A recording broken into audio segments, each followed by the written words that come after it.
Hey folks, Randy Go, Trot Magnet Man with you here today. Well, folks, today I'm going to give a review, I guess, of the new replacement Ulterra Quest that Minn Kota sent me out. For those of you that have seen the videos, you know I received I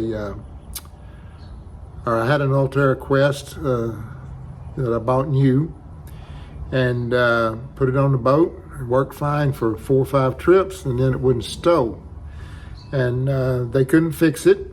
They couldn't fix it, as I said, and so they didn't have a replacement to send me. Eventually, with me complaining enough and doing a video about it, they went and found a replacement somewhere and sent me the replacement.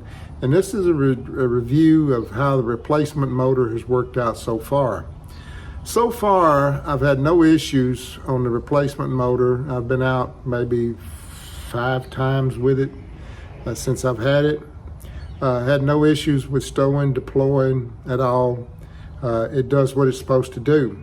Now, you know, I had this motor on a trout river back Memorial Day weekend, and I got to say the 90-pound thrust makes a huge difference versus 80 pounds. I mean, of course, you know, you got 10 more pounds of thrust. I know that, but I wasn't, you know, didn't realize just how big a difference it'd make. It made a huge difference because I was spot locking in current, which worked out fine. Of course, I don't have lithium batteries, so of course the batteries held up pretty good, to tell you the truth. I was out on the water, I don't know, about 4 hours, and I wasn't continuously spot locked for 4 hours, but I spot locked a lot, and batteries held up well. But the motor itself works good. It brings up the question about this motor, you know.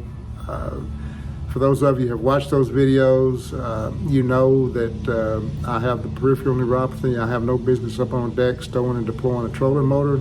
Believe you me, if I didn't have that ailment, I would have a Ulterra Quest. I would not have an Ulterra. It's just, you know, you're on the water, especially if you're on a river with current, you're just worried that thing is not going to stow. And you know, I had issues with my other 2 motors I had before this, the Ulterras, and it, you know, it just gets in your head, and you know, it kind of messes with you. But like I said, so far it's worked fine. It's worked like it's supposed to. I don't know how many people are having that trouble with the new Quest Ulterras. I'm getting reports. You could even see some on YouTube, where some people are experiencing a lot of hunting and drifting in the spot lock mode, which was a problem with the old motors also. So far, my motor has not exhibited any of that. I put it on spot lock, bed fishing bluegill. It pretty much keeps me, I say pretty much, it keeps me where I put it on spot lock. Of course, you know, when it's windy, the boat's going to swing around in the wind, especially if the wind changes direction. There's nothing you can do about that. It's ideally if you find where the wind has a steady breeze, come in one direction, never change, and you spot lock heading into that wind. Of course, like the old motors, they work fine when you do that. They hardly don't move at all. And when you spot lock it in current, it doesn't move at all. I mean, it stays right on that darn position. So, you know, but the drifting issue, searching, hunting, I haven't had any of those problems. I'm still, you know, on the outlook for what may go wrong with this motor. Of course, that's not a good way to be. I want to think about all the positive things of this motor. The positive for me is that I don't have to get on deck to raise and lower a trolling motor.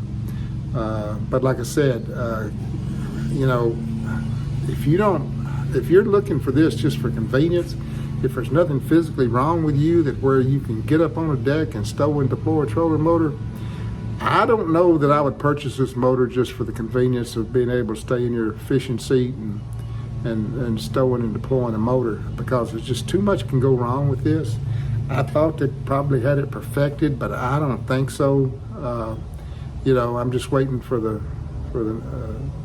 shoe to fall, so to speak, you know, that's not a good way to be. But anyway, wanted to come on YouTube and tell you about this motor. A lot of you have replied to comments on the other video that I have not replied to. I've replied to some of them. There's a lot of comments, but replied to some of them. But I can only hope that the motor continues to work. And part of the problem out here, of course, on the Trout River, you're subject to run into a rock when you're drifting, whatever, and then that's not a good thing when you got these motors deployed and you hit something. Even if you hit it pretty gentle, it can throw that mechanism off. But the lakes I fish out here, the small lakes, AGFC lakes, they're full of stumps. And you worry about hitting them. So what I do is when I go on those lakes, I don't put the speed up on 10 or nothing like it. I don't even put it on 5. I just slowly poke along, with the 2 and 3 setting, because if you hit a stump like that, you're subject to have an issue. The Terrova, you don't have those issues. You can hit stumps all day long with a Terrova. It's still going to stow and deploy.